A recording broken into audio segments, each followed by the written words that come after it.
Hi. For those of you that don't know me, my name is Kari Vaughn. I have been working on a documentary about the troubled teen industry for close to 3 years.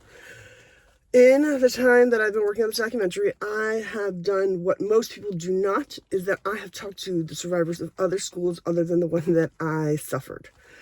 In the last 3 years, I have talked to multiple people who have told me that they went to the same troubled teen industry school as Rob Reiner's son.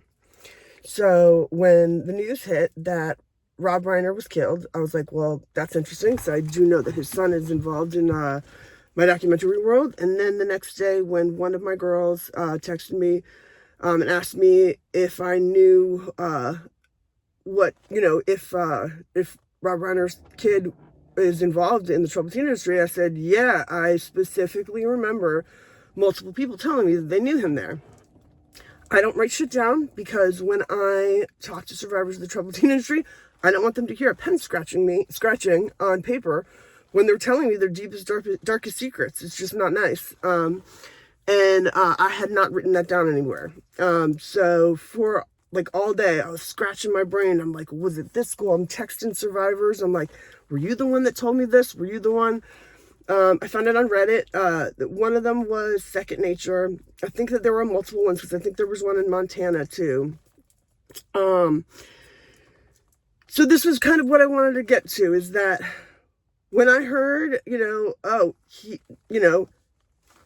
he stabbed his parents violently, but also that the night before this happened, that Rob Reiner had taken Nick to Conan O'Brien's house to a party because Rob was afraid of leaving Nick alone.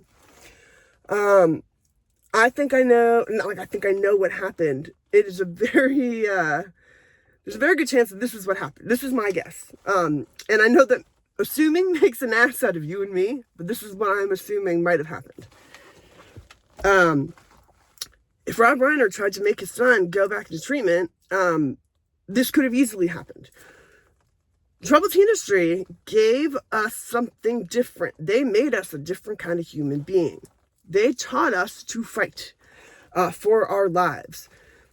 In the military, one of the things that MK Ultra was developing was they wanted people to not lose faith of being rescued in if you were captured by the other fucking the enemy, right? So they wanted you to not lose hope. We have a weird thing where we don't die. Survivors of the TTI, we just don't we're like cockroaches. The only way that we usually die is if we take our own lives. We're fucking survivors. We are survivors for a reason. They taught us like a mind over matter thing. There's a common thing about halfway through, any CEDU or Synanon-based troubled teen industry school, that they teach you that you can do anything. That it's a mix of manifestation, but it's also like, I am multiple people's best story. There was a time when I was in Philadelphia and my purse got stolen when I was in a record store. I was in Repo Records and this guy stole my purse. I planned out in my brain how I was going to get that purse before it even happened. I jumped on his back, threw him face first into the pavement, but not before I had basically crowd surfed over like a few dozen people on South Street in Philadelphia before I had, done something absolutely amazingly violent to get my purse back. I'm people's best story. Like the people that had seen that happen, like I'm legendary for this thing that I did one time when my purse got stolen. I was living in Philly, and it is not uncommon. It's common between us. It's what we call going fucking MK Ultra. My boyfriend seen me do it.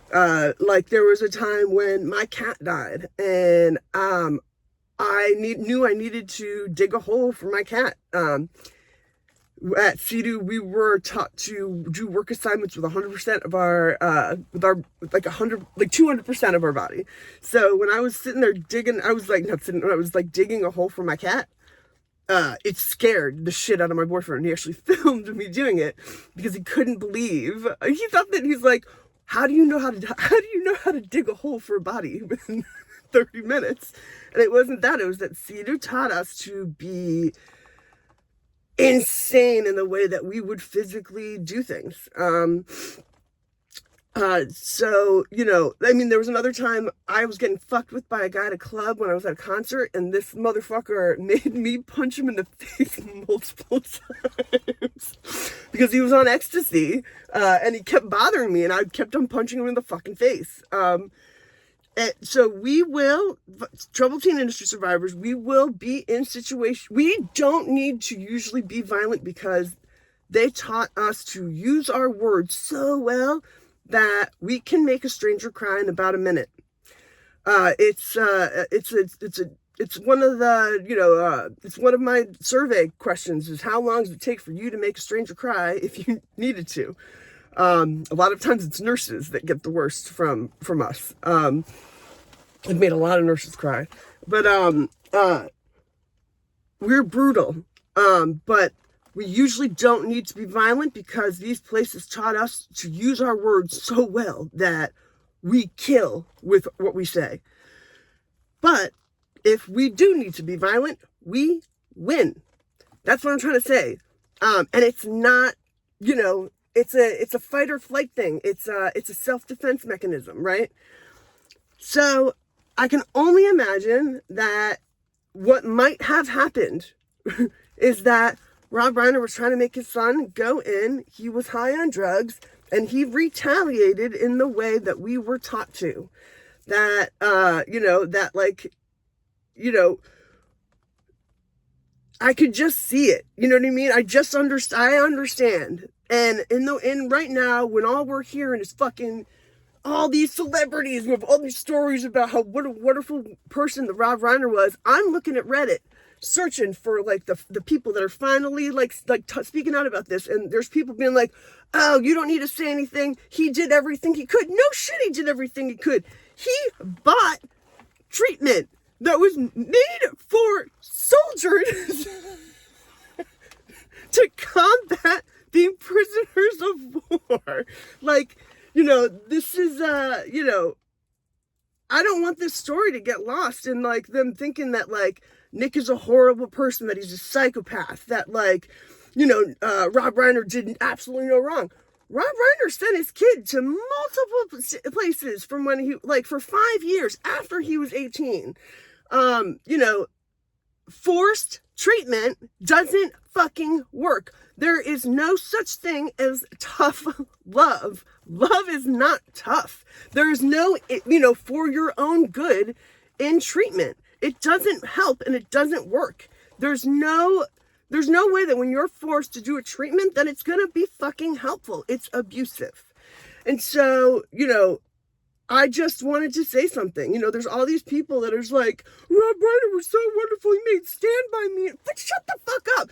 What about Epstein? Well, not Epstein, but what about goddamn, what's that other fucking, you know, Woody Allen? Oh yeah, Woody Allen made some great movies. He also married his fucking daughter. There's also, you know, who's the other guy? What's his name?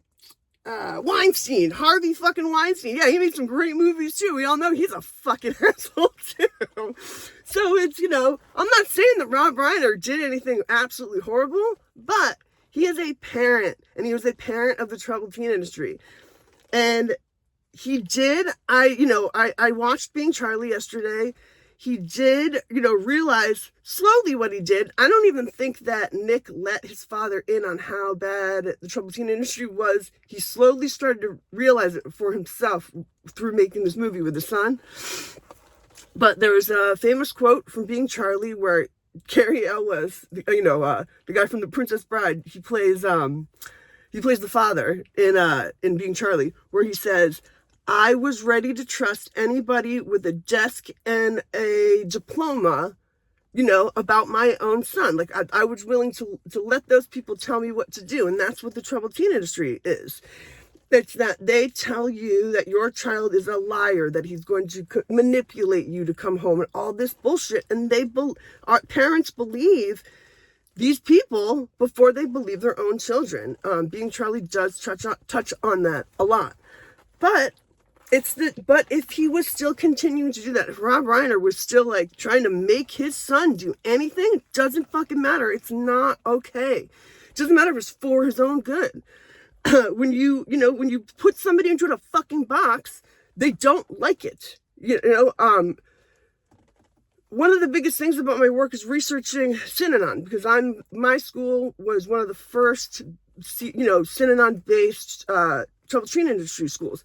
Synanon is basically how rehabs in America all started.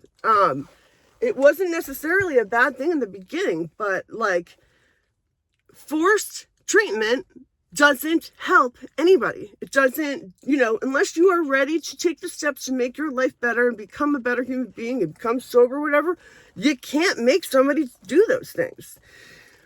So my guess is that that's what happened with Nick, is that his parents were like trying to make him go into fucking treatment, and he was like, no, and he felt caged in.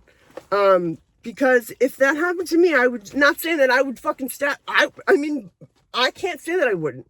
If my father had I felt like he was in charge of me, that he was going to put me in again, I can't say I wouldn't do the same thing that he did. I wouldn't have. I mean, I am not talking to my father. I haven't talked to my father for over a year because of my documentary, because he is a licensed clinical social worker that's written 2 books. He's invented a fucking kind of therapy that teaches people not to be afraid of flying. My dad's a genius in psychotherapy. CETA was based on a lot of psychotherapy. So he will never admit that he spent, $50,000 abusing me from 1994 to 1996, ever. And I've been fully cut off from my entire family, for making this documentary, for speaking out about this. So when I'm seeing Reddit comments where people are trying to figure out where Nick went, and I know that I remember, multiple people telling me that he was in the TGI, and then people being like, yeah, he went to Second Nature, and other people are saying, oh, it's too soon. Shut the fuck up, it's too soon. You know what I mean? When was it too? It's never been too soon. Nick is probably at the LAPD fucking getting cop killer status. Do you know what I mean? He's probably fucking scared of his fucking mind. Do you think there's a lawyer in Los Angeles that wants to handle the case of, the fucking killer of Rob Reiner, the most beloved Hollywood fucking director? I don't think so. So, I just feel like, he's our fucking people. I don't know how wonderful of a person he was. Like, I've heard mixed bag of stories of what Nick was like in these institutions. But, if you know anything about me, you know that, one of the, I knew a handful of famous people's kids when I was at CEDU. They use that, as advertisement.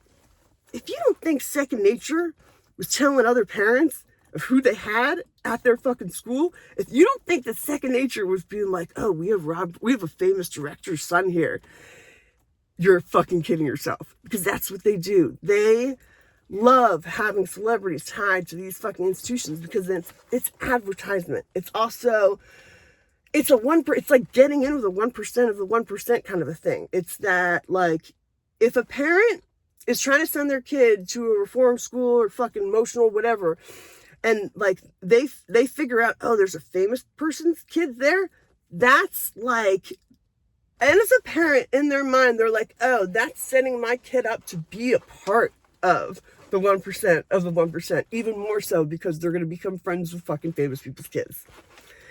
And it's something that nobody really likes to talk about. The big ones at the Hyde School that people really know about are Cher's son.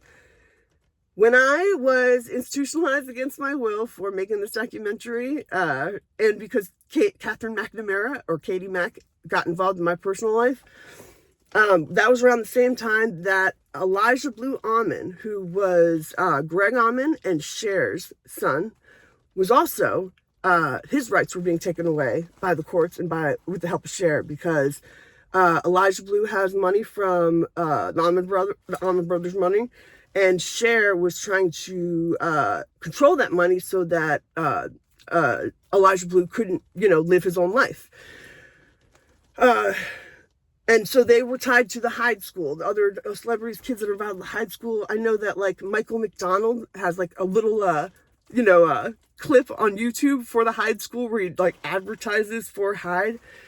Because there are still open schools. Second Nature is still open, and that's the school, one of the schools that Nick went to. So I don't know. I just wanted to talk about it. Got all these fucking celebrities being like, "Oh, dude, shut the fuck up, man.